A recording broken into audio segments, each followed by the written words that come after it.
예, 이제 새해가 밝았습니다. 그죠? 그래서 제가 이 시점에서 어떤 말씀을 좀 드릴까 고민하다가요. 여러분, 하나님의 모든 은혜와 축복을 끌어당길 수 있는 자석의 역할을 하는 것이 있습니다. 그게 뭐냐면 겸손입니다. 겸손입니다.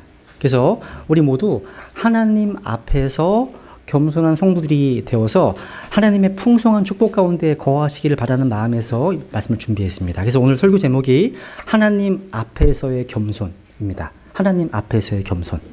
여러분, 제가 여러분에게요, 다윗이 범한 가장 큰 죄가 무엇이냐 라고 묻는다면, 저희 교회 성도님들 한번 들으셔서 아실 건데, 대부분의 크리스찬들은 아마 밧세바와 간음한 사건, 또 그 남편 우리아를 죽인 사건을 아마 이야기하실 겁니다. 물론 간음은 레위기 10장에 보시면 사악한 죄입니다. 하나님께서 그 죄를 미워하시고 증오하십니다. 이 죄 때문에 다윗은 아주 끔찍한 많은 문제들이 휘말리게 되었죠. 그죠?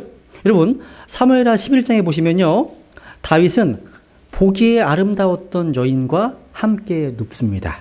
그리고 그 죄를 숨기기 위해서 여러 가지를 시도했습니다. 그런데 죄는 결코 숨기지 못합니다. 왜요? 하나님께서 보고 계시기 때문입니다. 저와 여러분이 하나님 앞에 숨길 수 있는 그 어떠한 죄도 없습니다.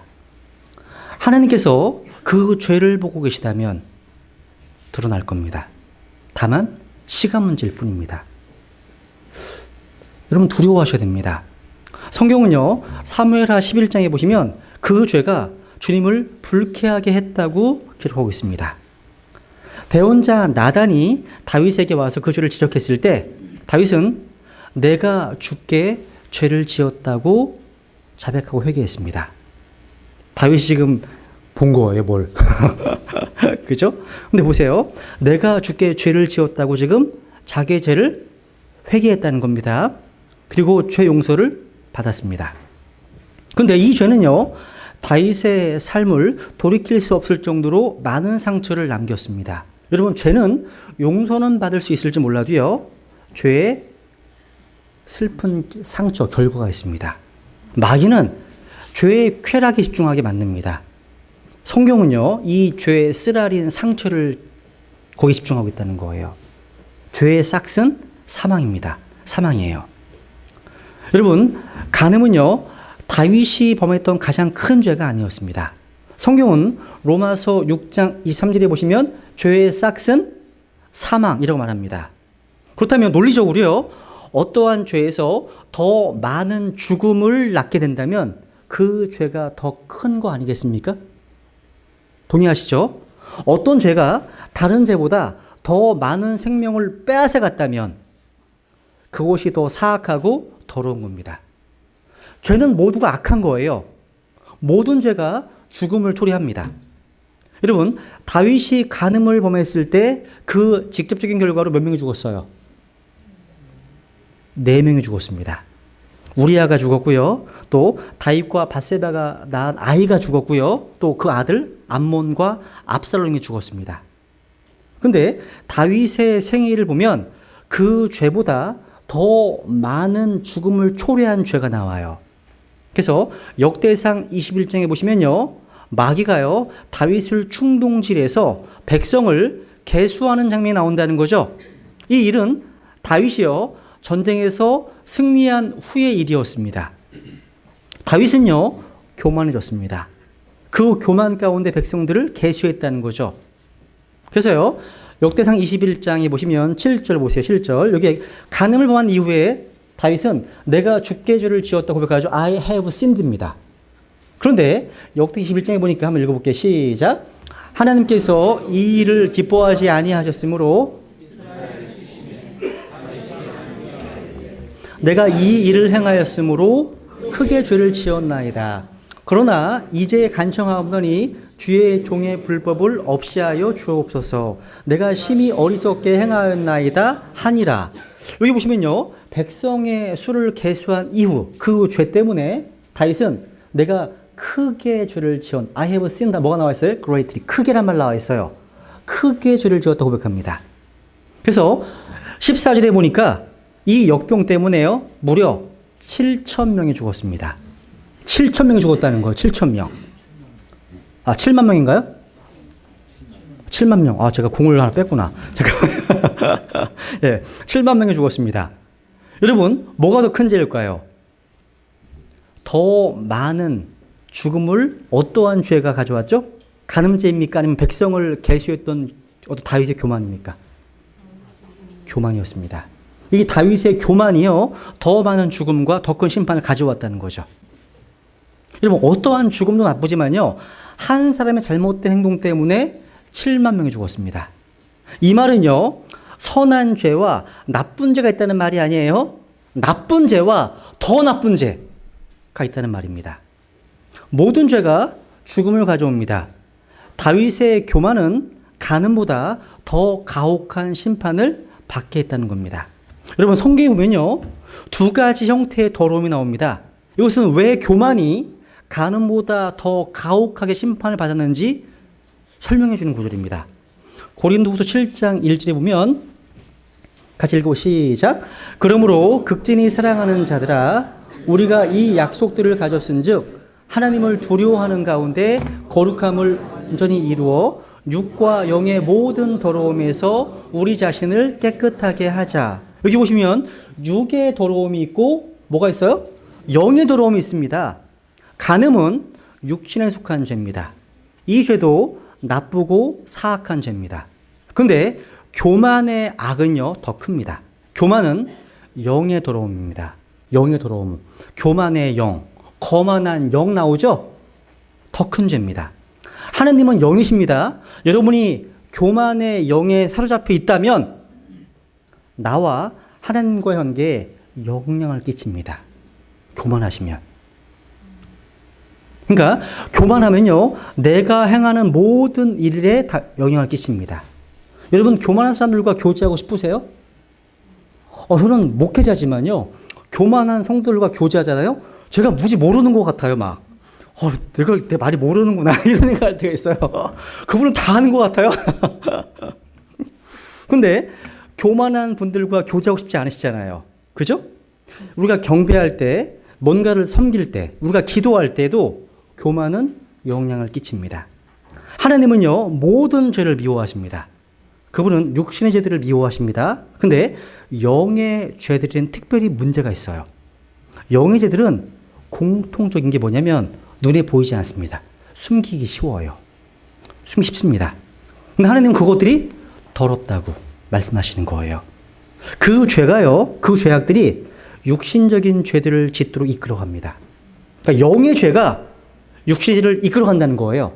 뿌리가 뭐예요? 영의 죄라는 겁니다. 여러분, 잠언 6장 16절에 보시면 주께서 이 6가지를 미워하시며 참으로 7가지가 그분께 가증한 것이니 곧 교만한 눈빛과 거짓. 쭉 나오죠. 세 번째 뭐가 나와요? 교만. 그렇죠. 왜 하나님께서 제일 처음으로 교만을 언급하셨을까요?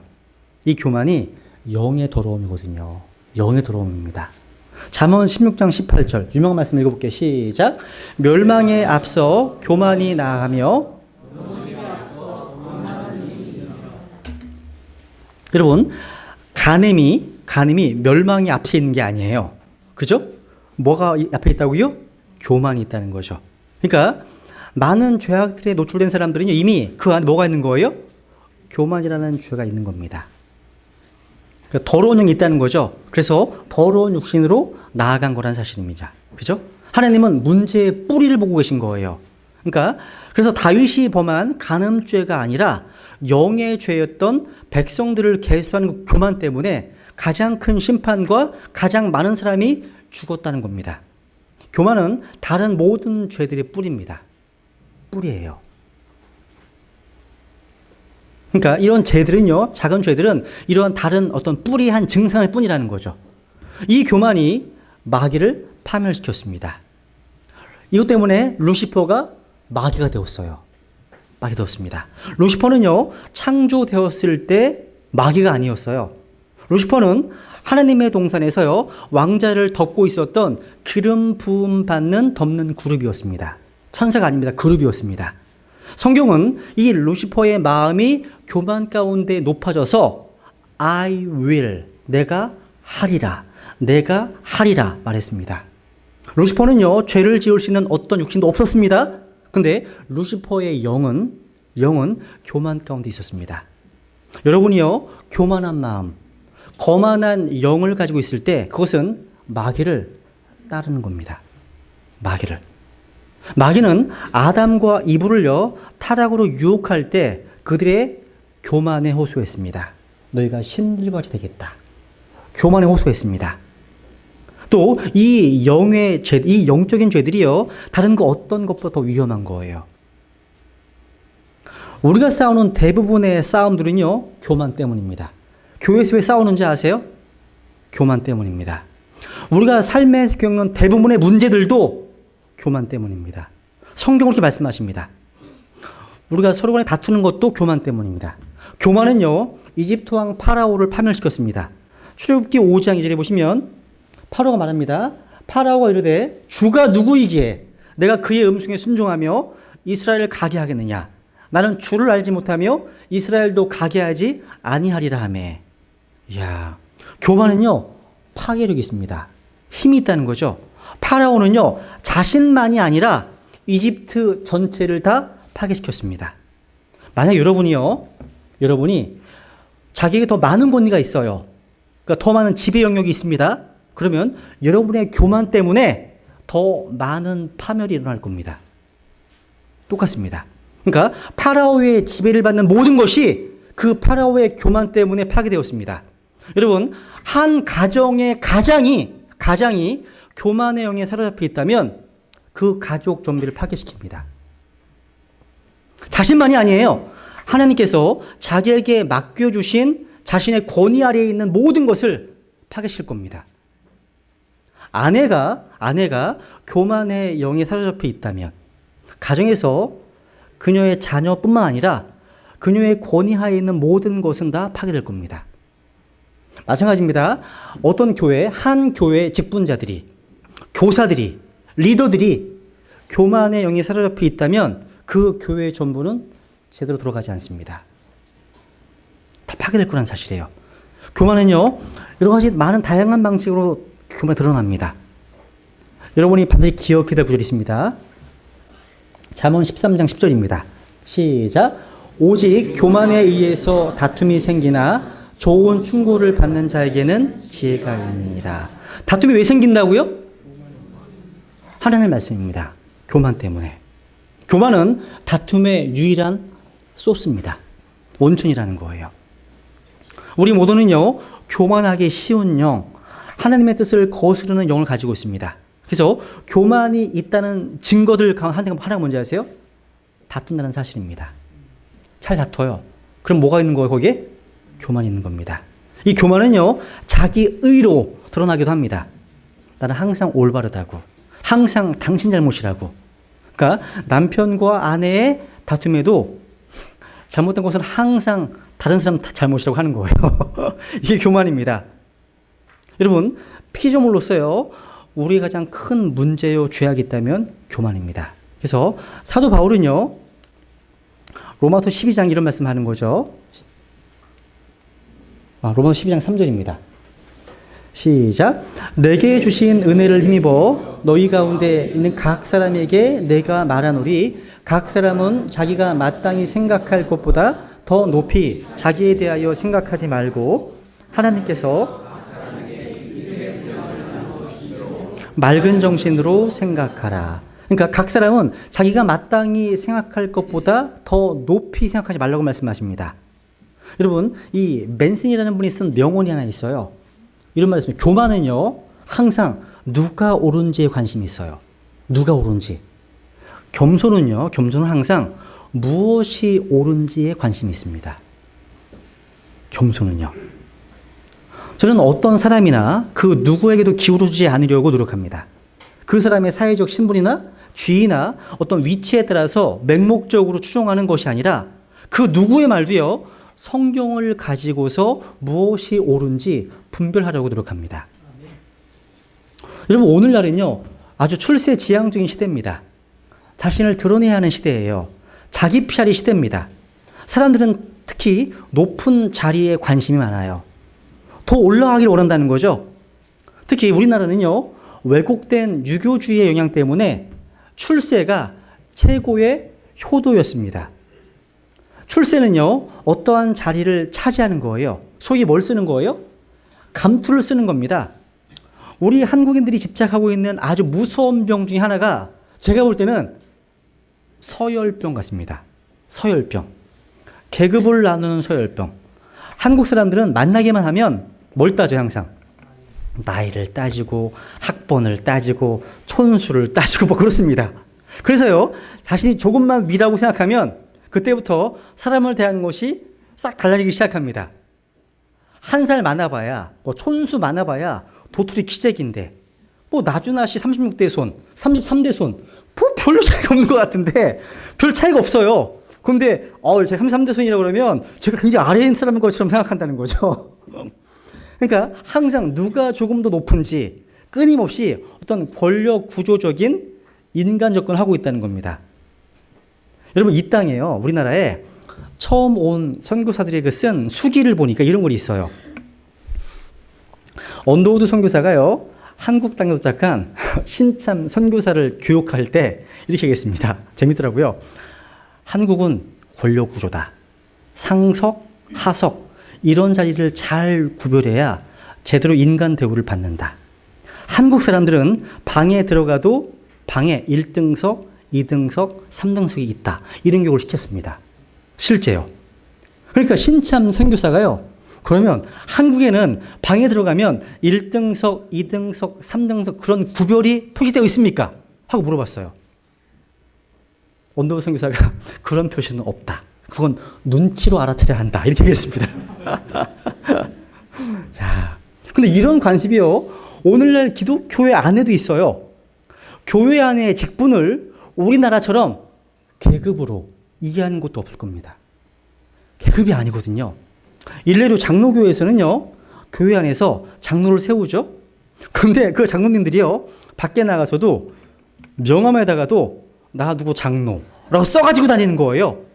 이런 일은 우리나라밖에 없어요. 이런 일은요. 다른 나라에 절대로 없습니다. 이것은 그걸 장로를 계급으로 이해하기 때문에 그런 거예요. 이렇듯이요, 사람들은 높은 자리에 많은 관심이 있어요. 이런 시대에 하나님께서는요, 예수 그리스도의 제자로서 낮아질 것을 가르치셨습니다. 겸손을요. 여러분, 겸손이 뭐예요? 겸손? 흔히 겸손이라고 말하면요, 어떤 사람을 떠올리세요? 한번 골로새 1장 18절에 보시면요, 여기 꾸며낸 겸손이란 말 나와요. 꾸며낸 겸손. 그러니까 겸손에 뒤에요, 진짜 겸손이 있고 겸손한 척하는 위선이 있음을 보여주는 겁니다. 여러분, 겸손도요, 지나치면 교만이 될 수 있음을 꼭 기억하십시오. 여러분, 하나님과 그분의 능력은 믿지 않고 자신의 초라한 어떤 자아상에 초점을 맞추는 지나친 겸손이 있습니다. 그건 잘못된 겸손입니다. 예를 들어서 출애굽기 4장에 보시면요, 하나님께서 모세를 부르시죠. 그런데 모세는 계속해서 자신은 할 수 없다고 고백합니다. 모세는 얘기합니다. 이스라엘 백성들이 믿지 않을 거라고. 그래서 하나님께서 능력의 지팡이를 주셨습니다. 모세는 나는 말이 느리고 혀가 둔한 자라고. 하나님 말씀하십니다. 내가 내 입과 함께하고 친히 할 말을 가르치겠다. 모세는 보내고자 하는 자를 보내소서. 주님의 분노가 바라죠. 그죠? 하나님께서 모든 것을 공급하시겠다고 약속하셨습니다. 하나님의 능력이 함께 할 것이라고 약속하셨습니다. 근데 거기에 순종하지 않았습니다. 그래서 주님의 분노가 발했음을 보게 됩니다. 전 이것도 교만이라고 생각합니다. 혹시 우리에게도 이러한 하나님의 부르심에 불순종하는 하나의 핑계로, 하나님을 섬기지 않는 핑계로 겸손을 이용하지 않으십니까? 그건 겸손이 아닙니다. 그것은 책임 회피입니다. 지나친 겸손은요, 하나님께서 그 사람을 쓰시지 못하는 하나의 핑계로 사용될 수 있다는 겁니다.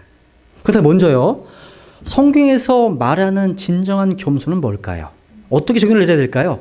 한마디로 같이 읽어보죠. 시작. 하나님 앞에서 자신의 존재를 자신의 모습을 정직하게 보는 것. 겸손입니다. 옥스퍼드 영어 사전에 보니까요, 이 humble, 이 겸손이라는 단어를 이렇게 정의하고 있습니다.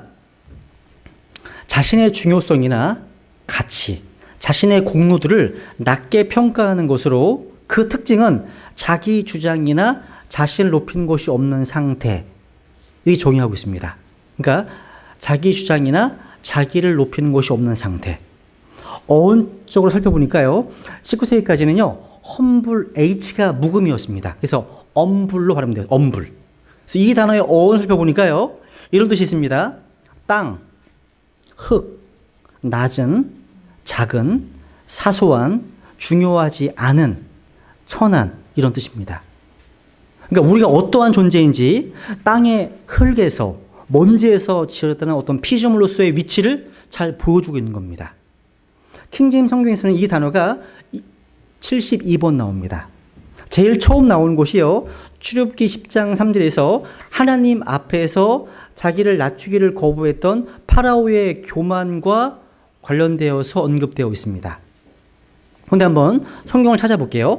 성경을 확인해 보니까요, 겸손과 주로 같이 나오는 표현이 있는데 바로 하나님 앞에서라는 표현이 나와요. 그래서 여기 보시면 그가 고통 중에 있을 때 주 자기 하나님께 간청하고 자기 조상들이 하나님 앞에서 크게 자기를 낮추어. 누구 앞에서? 하나님 앞에서 크게 자기를 낮췄다고 되어 있죠. 34장 역대하 같이 읽고 시작. 이곳과 이곳의 거주민들을 대적하는 하나님의 말들을 내가 들을 때 내 마음이 연하여 내가 하나님 앞에서 내 자신을 낮추고 내 앞에서 내 자신을 낮추며 내 옷을 찢고 내 앞에서 울었으므로 나도 내 말을 들었노라. 주가 말하노라. 여러분, 역대하 33장에 보면요, 므낫세의 겸손이 나와요. 그 사악한 왕. 하나님께서는요, 아무리 사악한 자를 하더라도요, 겸손하면 회복해 주십니다. 겸손하면. 교만은 모든 어떤 죄악들의 뿌리였죠. 그죠? 근데 역대하 34장에 보면 요시야 왕에 대한 얘기가 나오는데, 이 말씀 보시면 유대 백성을 향한 진노와 저주의 말씀들을 들을 때의 반응을 기록한 내용인 거예요. 이 내용은요. 그러니까 하나님의 말씀에 대한 올바른 반응도 겸손과 관련되어 있음을 보게 됩니다. 여러분도 지금 하나님의 말씀을 지금 듣고 계십니다. 하나님 앞에서. 여기 보시면 하나님 앞에서란 말이 3번 나와요. 하나님 앞에서. 그러니까 야고보도요, 주의 눈앞에서 스스로 겸손하라 말씀하고 있습니다. 그죠? 참된 겸손은요, 하나님 앞에서 자신의 모습을 정직하게 보게 될 때 주어지는 자연스러운 결과입니다. 정직하게 자기 모습을 보기만 해도 겸손하지 않을 수 없습니다. 여기 계신 분들은요, 하나님 앞에서 자기의 모습을 정직하게 보신 적이 있으십니까? 구원받으신 분이시라면 최소한 한 번은 자기의 존재가 하나님 앞에서 지옥에 가야 마땅한 죄인이라는 사실을 보셨을 겁니다. 누가복음 18장에 보시면 바리새인과 세리 기도가 나오는데, 세리는요, 자신을 겸손히 낮추어서 이렇게 고백합니다. 하나님이여, 죄인인 내게 긍휼을 베푸소서. 고백했습니다. 이렇게 자신을 낮추었던 세리는 의롭다함 받았습니다. 그죠? 여기 계신 분들은 모두 이 세리처럼요, 자신의 존재 자체가 하나님 앞에서 죄인이라는 사실을 깨달은 적이 있으십니까? 자신이 하나님께 받아야 할 것이라곤 오직 지옥의 형벌뿐이라는 사실을 깨달은 적이 있으십니까?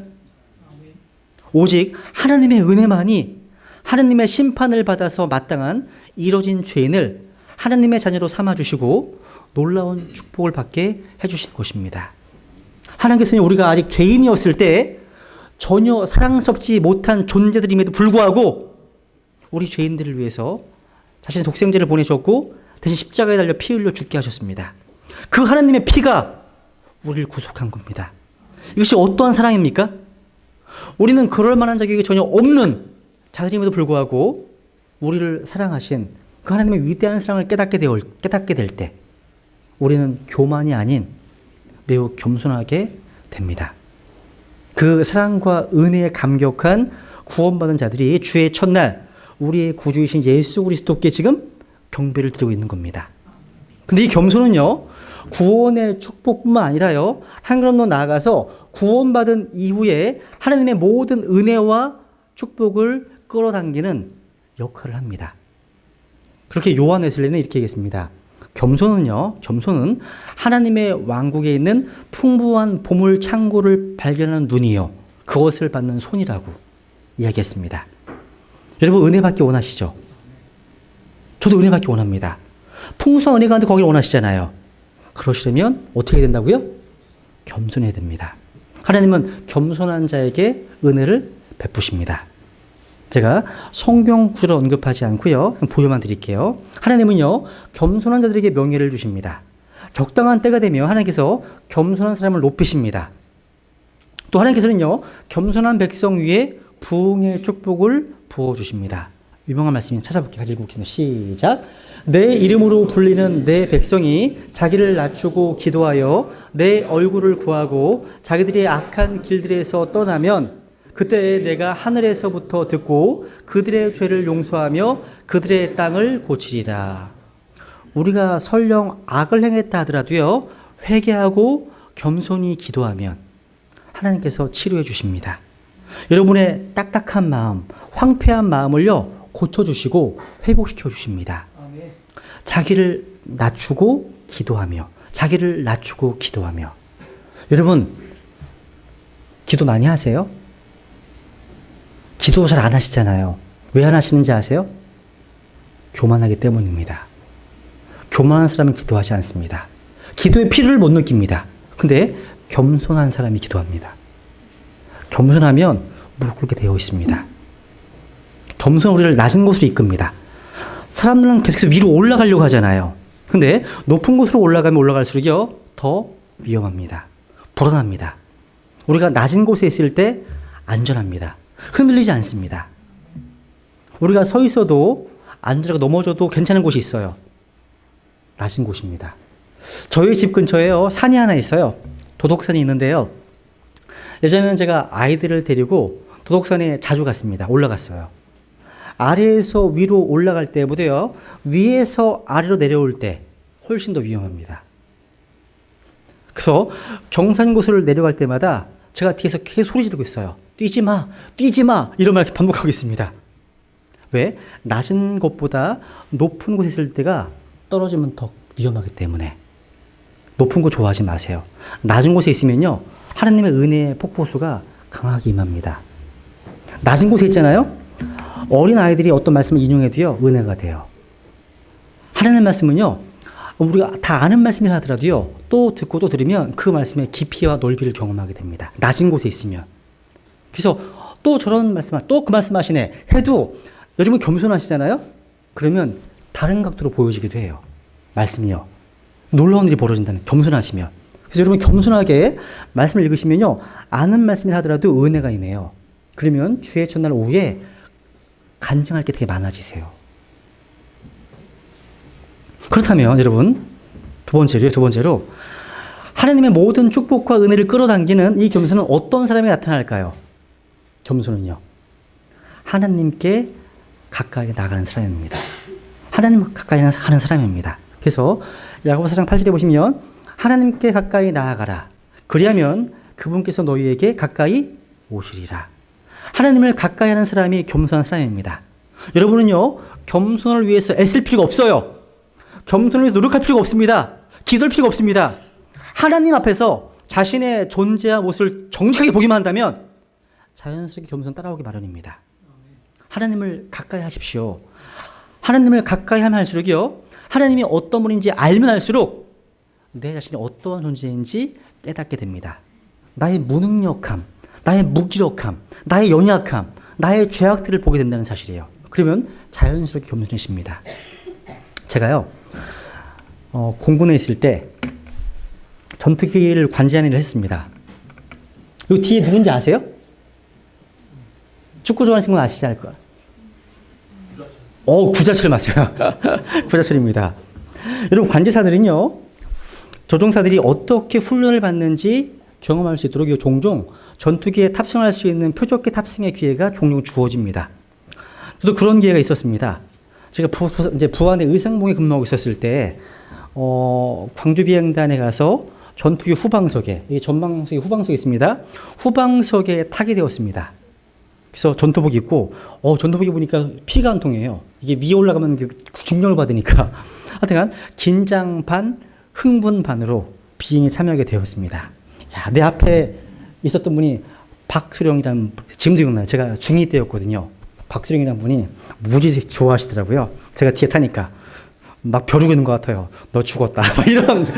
제가 관제할 때는, 종종 그러거든요. 왜냐면 우리 한국 지도가 있으면 비행 금지 구역이 있어요. 근데 조종사들이 비행하고 가다가 갑자기 그렇게 들어가는 경우가 있어요. 그럼 제가 메이데이 하드턴 막 욕을 하거든요. 그럼 죽으려고 그래요.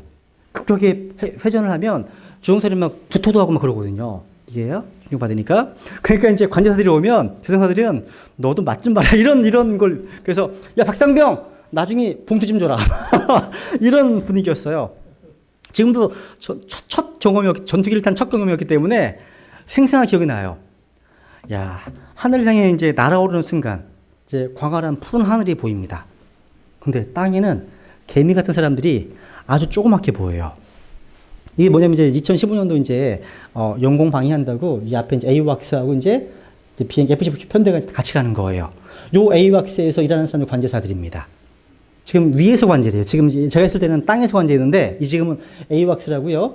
공중에서 다 보는 거예요. 그러니까, 전쟁이 나더라도요, 미리 다 알아요. 북한군의 동향을 다 알고, 다 보거든요. 보고 있거든요.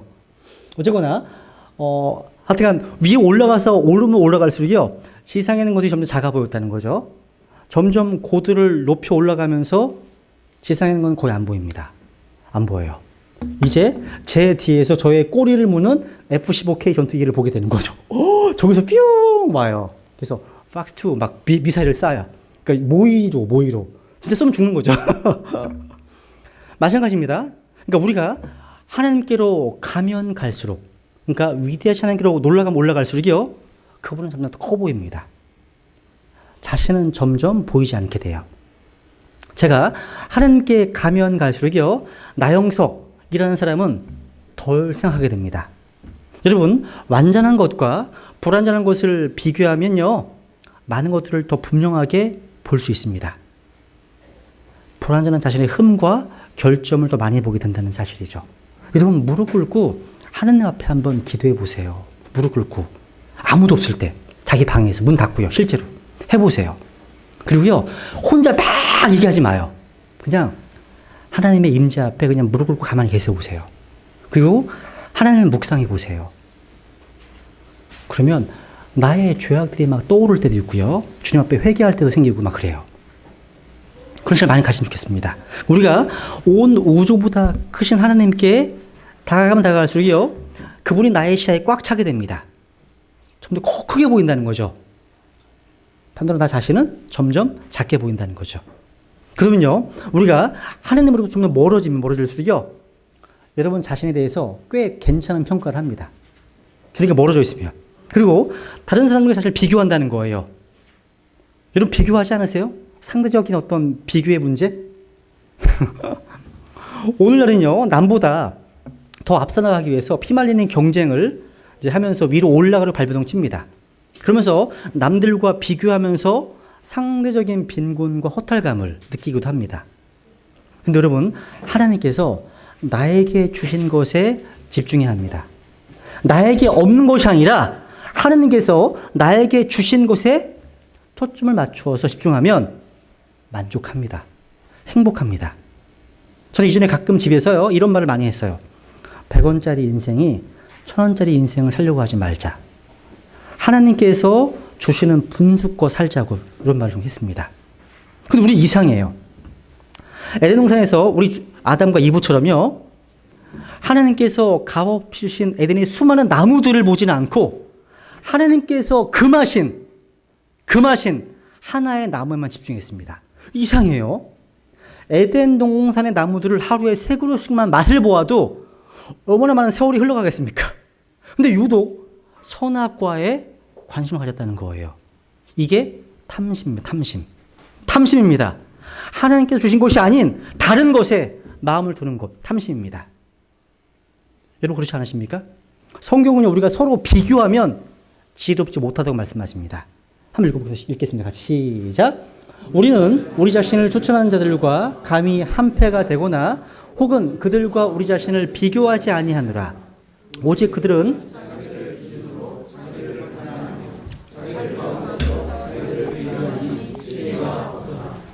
지혜가 없는 거예요. 여러분 달란트 비유 아시죠? 주님께로부터 받은 것을 가지고 어떻게 행했는지 주님의 평가를 받게 됩니다. 상대 평가가 아니에요. 절대 평가입니다. 절대 평가입니다. 요한복음 21장에 보시면 예수님께서요, 베드로의 남은 여생이 어떨 것인지 계시해 주셨죠. 근데 베드로는요, 요한을 가리키면서 요한은 어떻게 될 것인지 질문했자는 거죠. 예수님께. 그죠? 요한 어떻게 될 것인지. 그때 주님께서 뭐라고 말씀하셨습니까? 그거 상관하지 말고 너는 나를 따르라. 말씀하셨습니다. 여러분 각자 자신이 달려야 될 코스를 달리시라는 거예요. 남의 코스 침범하지 마세요. 다른 사람과 비교하지 마시라는 거죠. 하나님께서 여러분 주신 곳에 집중하시라는 겁니다. 여러분이 정말 비교를 원하십니까? 그렇다면 진짜 비교해야 될 완벽한 룰 자가 있어요. 그분이 누구세요? 예수 그리스도십니다. 자신을 올바르게 평가하기 원하시면 자신을 예수 그리스도와 비교하십시오.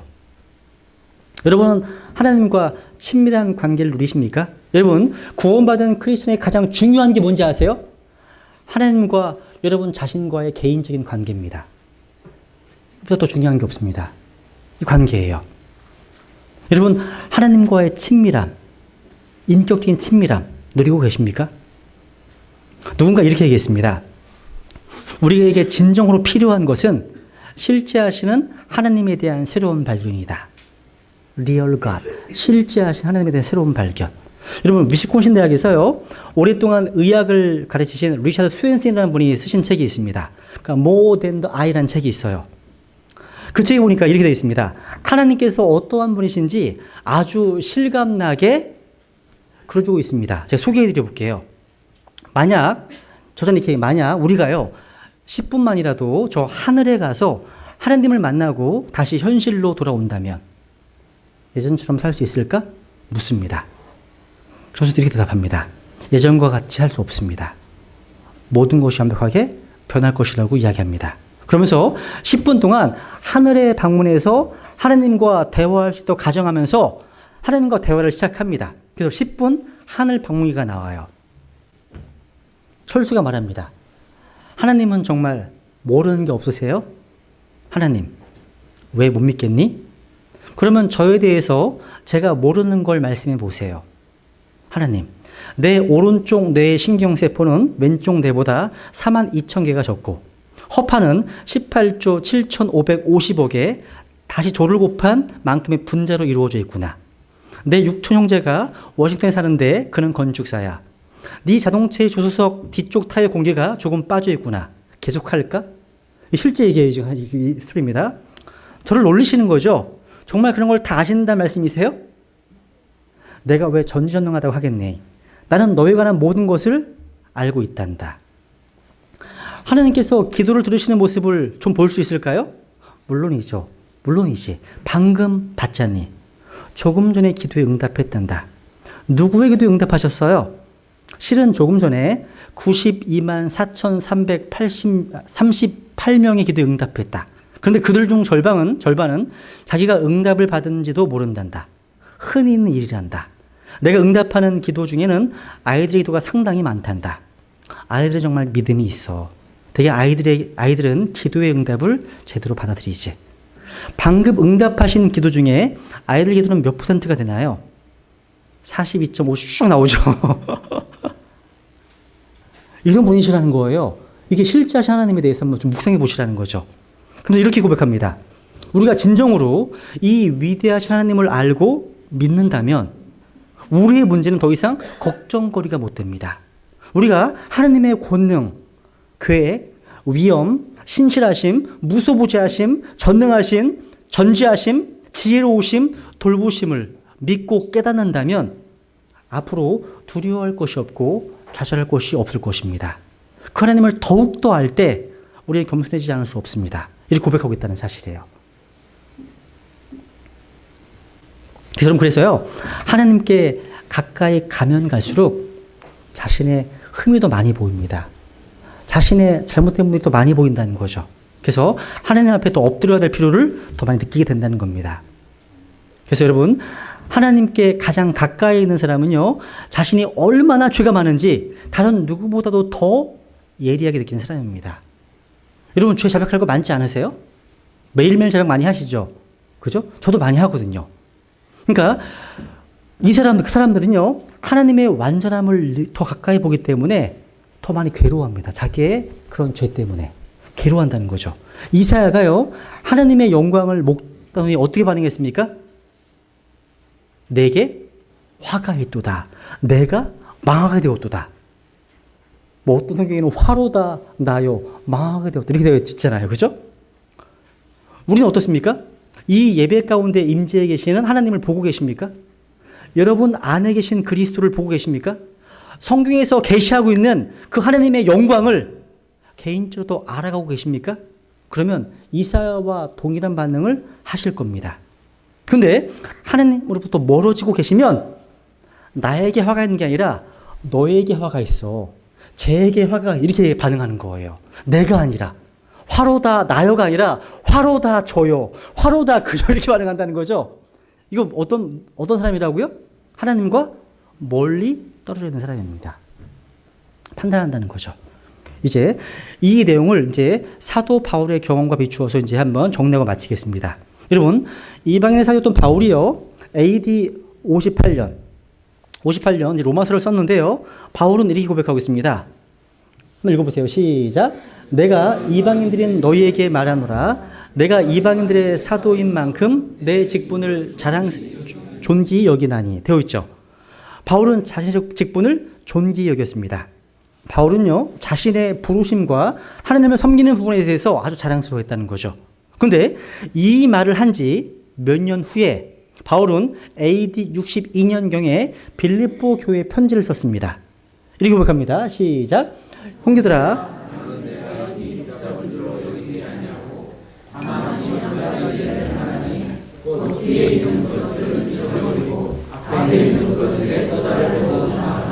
그리스도 예수님 안에서 하나님의 높은 부르심의 상을 받으려고 표대를 향해 달려간다. 이거 보세요. 지금 바울은 나는 불완전한 크리스천이라고, 나는 아직 도달하지 않았다고 고백하고 있습니다. 계속해서 나아가야 한다고, 성장해야 될 여지가 있다고 말하고 있습니다. 그러니까 4년 동안 주님과 동행하면서 더 친밀해지고 가까워졌습니다. 이제 2년 후에 AD 64년경에 바울은 에베소인들에게 편지를 썼습니다. 읽어보세요. 시작. 그분께서 모든 성도들 중에서 가장 작은 자보다 더 작은 나에게 이 은혜를 주신 것은 헤아릴 수 없는 그리스도의 부요함을 내가 이방인들 가운데서 선포하게 하고. 여러분, 이게 모든 성도들 중에서 가장 작은 자보다 더 작은 나, 이게 영어 문법상으로요 불가능한 문장이라는 거 아세요? 여러분, 가장 작다는 말이 the least, 최상급이죠. 최상급입니다. 근데 가장 작다는 것보다 더 작은 건 없어요. 맞죠? 근데 바울은요, 모든 성도들 중에서 가장 작은 자보다 더 작은 나, 이렇게 표현하고 있습니다. 바울은 하나님을 더 깊이 알면 알수록 자신의 무능력함을, 불완전함을 더욱더 인식하게 되었던 겁니다. 이제 1년이 더 흐른 후에 디모데전서 1장 15절, 이제 바울의 유언과도 같은 책 디모데전서 1장 15절에서 이렇게 말씀하고 있습니다. 시작. 이것은 신실한 말이요 온전히 받아들이기에 합당하니 그리스도 예수님께서 죄인들을 구원하시려고 세상에 오셨다는 말이로다. 죄인들 중에 내가 우두머리니라. 야, 바울은 자신이 순교하기 직전에 쓴 디모데전서에서요, 자신이 죄인들 중에 내가 우두머리라고 말하고 있습니다. 바울은 이방인의 사도로서 자기의 직분을 존귀히 여겼던 위치에서, 불완전한 성도의 모습에서 모든 성도들보다 가장 작은 자보다 더 작은 자로서 이제 한 걸음 더 나아가서 죄인들의 우두머리로서 고백하고 있습니다. 어떻게 이렇게 변했을까요? 바울은 하나님과 동행했고 주님과 더욱 친밀하고 깊은 관계로 나아가기 때문입니다. 그래서 신앙생활은 하나님과의 거리가 제일 중요합니다. 거리가 중요한 거예요. 심내자 요한도 고백했죠. 심내자 요한도 곧 내 뒤에 오시지만 나보다 앞서신 분이시라. 나는 그분의 신발끈을 풀 자격도 없노라 고백했습니다. 또 그분은 반드시 흥하여야 돼. 나는 반드시 쇠하여야 하리라 하니라. 여러분은 얼마나 하나님과 가까우십니까? 여러분은 자신을 어떻게 보고 계십니까? 이것은요, 하나님과의 거리가 결정합니다. 여러분 자신을 꽤 괜찮은 크리스찬으로 보고 계시다면 하나님으로부터 멀리 계시기 때문입니다. 하나님과의 거리가 중요하다는 거예요. 하나의 예화를 드리고 마치겠습니다. 여러분, 북극과 남극에는 만년설이 있습니다. 그죠? 그 이유가 뭘까요? 태양과의 각도가 멀어서 태양빛이 도달하는 양이 적기 때문입니다. 한마디로 말하면 태양과의 거리가 멀기 때문입니다. 그런데 인도네시아나 말레이시아에는요, 생명이 꿈틀거리는 열대우림이 있습니다. 왜 그렇습니까? 태양과 가깝기 때문입니다. 남극과 북극에는 생명체가 많지 않습니다. 태양과 멀기 때문입니다. 태양과 가까우면 생명력으로 충만한데 태양과 우리가 멀어지면 얼어붙어 버린다는 말입니다. 마찬가지입니다. 저와 여러분의 마음이 교만하고 딱딱한 동토가 되어버린 이유가 무엇일까요? 하나님과의 거리가 멀어졌기 때문입니다. 우리는 우리의 삶이 얼어붙으면 무슨 특별한 노력을 기울이고 발버둥쳐야 그 상황에서 벗어나게 되는 줄 알지만 그렇지 않습니다. 해결점은 거리의 문제임을 자각해야 합니다. 거리의 문제예요. 하나님과의 거리가 가까워지면 봄철에 눈 녹듯이요, 삶의 모든 문제가 녹아내리기 시작합니다. 여러분의 교만의 문제가 있습니까? 그렇다면 하나님과의 거리를 조정하십시오. 하나님을 가까이 하십시오. 그러면 해결됩니다. 한 젊은 크리스찬이요, 오랜 세월 동안 하나님과 동행하면서 지혜를 얻은 한 나이든 성도에게 물었습니다. 크리스찬의 덕목 가운데 하나님께서 그 사람을 쓰시기에 가장 필요한 덕목 3가지는 무엇입니까? 물었습니다. 그 나이가 지긋하신 하나님의 사람은 그를 바라보면서 첫 번째 덕목은 겸손입니다. 두 번째 덕목도 겸손입니다. 세 번째 덕목도 겸손입니다. 이렇게 말했습니다. 그래서 하나님께 쓰임 받으려면 이 겸손은 필수적인 덕목입니다. 네, 기도하시겠습니다.